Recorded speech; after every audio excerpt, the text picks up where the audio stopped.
Bom, estamos aqui no Sports. Realmente, a gente tem um type de esportes. Então, aqui a gente está descrevendo, né? Esportes. Vai ser a lista de esportes. Também a gente passa aqui, né? As funções. Esporte. E, tá? E a gente pode pegar esporte pelo ID. Aqui, né? Esportes. Um texto. A gente está criando, né? O esportes. Que vai permitir a gente olhar os dados aqui da lista. As funções, né? Tudo aqui. Sem estar passando por, manualmente. Esportes. Bom, aqui, esportes provider. Nós estamos colocando, né? Um filtro aqui. Viu? Porque qualquer conteúdo, né, que for adicionado dentro desse Sport Provider, ele terá acesso aos dados. Como a gente vai cobrir o corpo do aplicativo aqui com esse provider, então todas as telas do nosso aplicativo aqui, ele vai ter acesso aos dados aqui, texto de esportes. Bom, aqui no States, né, a gente está definindo a lista de esportes, que é a função atualizadora daqui, set esportes. Bom, fora isso, aqui nós temos as funções em adicionar, remover, editar e a get.id, onde a gente set esportes, né, atualizadora, aí a gente pega o esporte que a gente criou e adiciona ele na lista. Na função remover vai ser a mesma coisa, a gente vai pegar aqui, vai setar o esporte, a gente vai usar a função computadora, vai pegar o esporte pelo ID, e a gente vai aqui, né, filtrar a lista de esportes, onde é, o esporte que tiver o ID, que vai ser passado aqui, ele não vai entrar aqui na lista. Aqui no edit esporte, coisa, vai pegar o esporte em si, vai criar uma nova lista, só que a gente vai, o esporte que tem aqui, a gente vai adicionar ele dentro dessa lista, é diferente. E diferente não, só que com as informações novas. Esse get aqui, a gente basicamente busca o esporte em si. E aqui a gente cria o componente, né? Vai passar aqui as valores, né? Isso no próprio em si. É a lista de esporte, todas as funções. Indo aqui para places, a gente tem a mesma estrutura em si, só que só com as informações diferentes. Né? Vai ter a lista de lugares, as funções, né? De adicionar, remover, editar e pegar por ID. Um texto, né? O place provider, o place provider, mesma coisa lá do spot e todas as funções. Então é muito parecido, os dois basicamente iguais. Só muda algumas informações.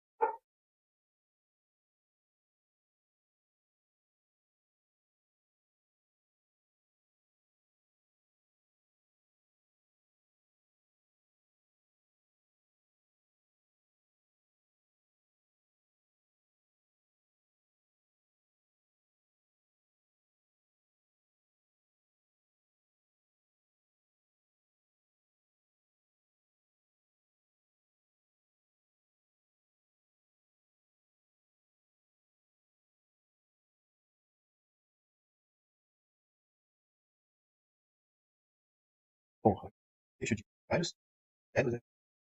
Escreveram lá no aplicativo em si. Então, a gente aqui também, o texto, né? Ele faz essa meca aqui, valores padrão. Realmente é nulo, né? Claro, a lista de horários. E aqui, esse set config é só uma função vazia mesmo. Aqui, enquanto tem dada, né? Evitar um erro caso alguém tenha que dar ela na hora. Ela só é usada na hora da gente ficar em si. Bom, em seguida, do provider, é a mesma coisa lá do texto. Né? Ele aqui a gente vai guardar, né? Aqui ó, os horários. Também, né? O set. Bom, agora aqui, toda essa é a parte principal, né? Código. Então vai ser responsável por criar todos os horários possíveis. Intervalo. Pode passar aqui, ó. O horário de, por exemplo, todas as atividades do são de 7 horas, vão até às 10 horas. Então aqui, início, horário de fim, e aqui a duração das atividades. Ou seja, essa de 7 horas, duração ali de, sei lá, 60 minutos. Então, aqui, 7 horas, as atividades e 8 horas. 8 horas e 9, 9 até 10, e assim até chegar o valor máximo que tem. Totalmente, né? Array vazio, e slots, a gente vai guardar, né? Todos os horários. Depois disso, né? Ela separa, né? A hora inicial e a hora em hora e minuto, e faz a mesma coisa aqui para a hora final, né? Que é o end hour. Aqui a gente usa o it, né? Para div. Também a gente app number aqui para poder transformar em um. Após isso, o while, né? Ele vai rodar enquanto o horário atual ainda for menor que o horário final. Aqui dentro desse loop, a gente formata, né, o horário, esse current start. Também a gente bota o minutes, seria a soma da duração para falar o próximo horário. Aqui, antes de próximo horário, não passa, né? Tal. Ali não passa, por exemplo, das 10 horas. 10 horas ali. Certo? Ele vai montar, né? Nossa string. Caso vai ser aqui a current start. Que vai formar, por exemplo, 8 horas a 8 e meia, por exemplo, você colocar 90 minutos, né? Vai ser 1 hora e meia. Depois ele vai atualizar aqui, né? Start hour, que vai ser agora o next hour. Então, 7 às 8 vai ser. Start agora vai ser 8. Start seria o next. E a gente vai fazer o próximo intervalo. E quando chegar no fim, tudo isso vai retornar, né, todos os votos horários. Essa função, os reportes, né, horários, a gente tem a função set.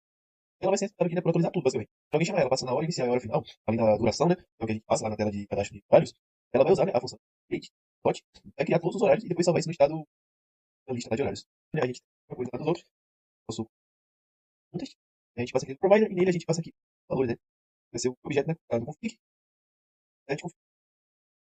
Então, a gente exporta tudo. Para no final a gente passar aqui no nosso layout, você viu aqui, posso falar, o app ou a raiz do projeto, onde aqui a gente tem todos os providers, né? Todos os providers, não, todos os textos, né? Como se fosse encaixotando todo o nosso aplicativo. Então, todas as telas do nosso aplicativo, elas vão com informações de idade, ações, host provider, place provider, service provider. Então, todo o aplicativo aqui tem as informações necessárias para a gente. Bom, aí aqui eu organizei conforme a gente tem o de admin, né? Você vai cadastrar um ponto novo. Então, eu não vou mostrar os outros porque eles são a mesma coisa aqui, informações diferentes.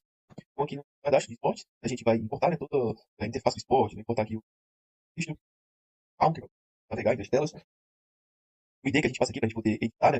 Pegar o ID lá no cardzinho, a gente clica na opção de editar, ele vai passar o ID com parâmetro, então, parâmetros para poder pegar esse ID e passar para poder editar. A gente também chama aqui as funções lá do nosso teste de esportes, que é a ADD, a ID, a get o ID. Esse a gente, se for editar, a gente tem uma função que tá aqui, pega o Sport Data, ou seja, vai passar o ID aqui de Sport, vai atualizar, o ID, vai adicionar, né, essa função aqui, então, aqui a gente tem nome, né, de cadastrar esporte, tá? Dependendo aqui se a gente cadastrar. A gente também tem, então, voltar na tela, como tem a hashtagzinha. Então a gente tá para a tela. E aqui no meio a gente tem o input, vai digitar no esporte. A gente tem a função atualizadora e a lista. Esporte, a gente cadastrando. Então a gente tem, então, né, salvar. É a mesma coisa, local. Bom, aqui a tela de configuração, que é a última tela em si. Então, o que a gente fez, ela já existe, passou por configuração, onde a gente tem aqui, né, a função logout, que a gente criou. Então, eu vou para ela. Mas aqui, né, nas funções a gente tem aqui um caminho. Ou seja, eu defino aqui como. Bom, aqui a gente tem antes, né, isa de mim, ela é um booleano. Se esse for verdadeiro, pode ver, se ele for verdadeiro, a gente vai ter todas essas opções. Vai ter um botão, né, em si, se chamar de botão, vai levar para a tela de cadastrar esportes, outro para a tela de locais e outro para a tela de cadastrar horários ou editar os horários. Então, se esse isa de mim false, essa tela aqui não vai aparecer. A única tela que aparece para ambos, tanto para admin quanto para um usuário comum, é aqui esse botão, né, no caso, sair da conta, logout. Então, essa aqui é a versão, é bem simples. Dando continuidade no projeto, eu criei a tela de ajustes, certo? Adicionando um botão de logout no aplicativo. Essa tela está no arquivo ajuste, que no caso foi o que criei, e nela eu usei um componente botão para que quando o usuário clicar, ele saia da conta. Aí o funcionamento é o seguinte: quando o botão é pressionado, a função logout é chamada, que no caso vai ser aqui guia de ajustes, ela é chamada. E essa função limpa todos os dados salvos no Async Storage, que é onde o aplicativo guarda informações do usuário enquanto ele está logado. Aí depois disso aparece um alerta avisando que ele saiu. Que no caso, esse alertazinho aqui que eu coloquei. Esse aqui. Aí quando você sair, vai dizer que você saiu. Vai dizer você saiu ou sair.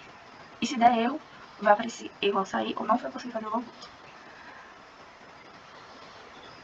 Que no caso aqui eu estou usando o Router Replace, que ele volta para a tela de login quando você faz o logout. Então, resumidamente, assim, essa tela serve para que o usuário possa encerrar a sessão e voltar para a tela de login de forma segura e simples, né? Bom, aqui eu fiz a separação do usuário e do ADM. Então, eu criei aqui o usuário com ID, nome, senha. E também aqui se ele é ADM ou se ele é usuário. Então, criei aqui ID1 sendo ADM e ID2 sendo usuário. Aqui está o tipo, né? Então, aqui tem ADM ou usuário. E aqui está a interface, que é basicamente o ID, o username, a senha e aqui o tipo do usuário. E aqui está a lógica do login. Então, aqui primeiro tem a criação do contexto. Então, ele pega aqui o usuário, né? Que vai pegar o valor lá do usuário, ou então vai ser nulo, se não tiver com o valor ainda. Aqui o login, que vai pedir o username e a senha, né? Que no caso aqui é a matrícula e a senha. E aqui quando fizer logout, ele não vai retornar nada. E aqui se ADM é um booleano. Aqui a criação do contexto. Aqui ele cria o estado global do usuário. Então, aqui é onde vai ser criado qual o estado que o usuário está. Aqui ele vai carregar o usuário no Async Storage. Aqui ele e já vai estar com o usuário e vai setar. Então, ele vai pegar ali da Sync Story de usuário. E quando fizer o logout, ele vai setar o usuário como nulo. Então, se eu fizer o login como ADM, meu usuário vai estar como admin. E quando eu deslogar, ele vai setar o meu usuário como nulo. Então, eu vou poder fazer um login como um usuário comum. E aí vai mudar o estado do usuário. Aqui está a constante, se é um ADM. E aqui está o retorno, que é basicamente com os valores do usuário, login, do logout e se é um ADM ou não. E aqui está o hook do contexto. Então, esse aqui é o hook do contexto. E foi essa a lógica. Agora deixa eu pegar os usuários aqui. Então, eu vou logar primeiro como o ID2 aqui. Então, vou colocar a matrícula e vou colocar a senha. Se eu tentar entrar sem nada, vai dar erro. Então, aqui, deixa eu colocar. E aqui entrei. Essa tela aqui de configurações é onde deveria aparecer as opções do ADM. Então, aqui só aparece para sair da conta. Então, aqui eu vou deslogar e agora eu vou entrar como ADM.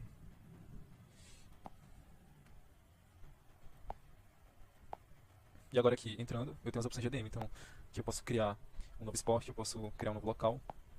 E também aqui, criar um novo horário. Fala, professor, dando continuidade aqui a nossa Sprint 4, eu fiquei responsável por implementar melhorias nas notificações, alertas do sistema e também pela implementação de confirmação de presença nos eventos que vão aparecer no decorrer da nossa aplicação. Então, visando na melhoria da notificação e alerta do sistema, eu desenvolvi, na verdade, eu adicionei ao nosso sistema um sistemazinho de toast, quando o administrador for fazer uma cadastro ou atualização de algum evento que já existe, ele vai aparecer um pequeno toast informando que foi atualizado ou cadastrado com sucesso. E para isso eu preciso importar o toast Android, que é o que utilizei aqui, vai funcionar apenas para Android, e aqui está a modificação. Vai pegar o ID daquela atividade, e se for para a edição da atividade, ele vai verificar se a plataforma do sistema operacional do dispositivo que está rodando no sistema é Android, e ele vai chamar o toast Android e show a mensagenzinha aqui, atualizada, em caso de edição. E caso for adição, ou seja, cadastro de atividades, ele vai aparecer a atividade cadastrada com sucesso. E na melhoria, na implementação da funcionalidade de confirmação de presença nos eventos, eu adicionei essa navegação, esse sistemazinho de navegação, que ele é disparado aqui do Event Screen. Aqui temos a tela de eventos, temos o calendário, o usuário vai poder visualizar todos os eventos que tem lá, que vão acontecer. E aqui está todo o código. Aqui também, caso a confirmação do usuário for, caso ele confirme, a presença vai aparecer confirmado, e caso não, vai ficar aqui sem pendente lá. Aqui está toda a estruturazinha do status, quando for aparecer a atividade na tela de eventos, mas isso aqui não é a tela de navegação. Aí aqui temos a tela de navegação. Quando o usuário clicar em algum item, que é um item clicável, um evento que vai aparecer abaixo do calendário, ele vai aparecer aqui o status, vai pegar a nome da atividade, data, local, o horário que começa, enfim, todas as informações relacionadas ao evento, E aqui está a nossa navegação, utilizando o contexto Export Router, como já utilizamos em atividades anteriores. Aqui temos a confirmação, os parâmetros da atividade, ele pega o ID da atividade e vai confirmar presença, que é uma função, que está lá nos Actives, que também foi modificado para isso. E aqui temos todo o sistemazinho, a lógica de confirmação e também de cancelamento. Caso o usuário confirme sua presença e ele queira cancelar, futuramente ele vai poder também, certo? Ele está aqui toda a estrutura do código e vou mostrar também como é que isso está se comportando lá no nosso sistema, com as funcionalidades que foram implementadas pelos demais colegas da equipe, garantindo que também que essas alterações não vão afetar o comportamento, que esperamos que o sistema tenha. Então vamos partir para a aplicação lá.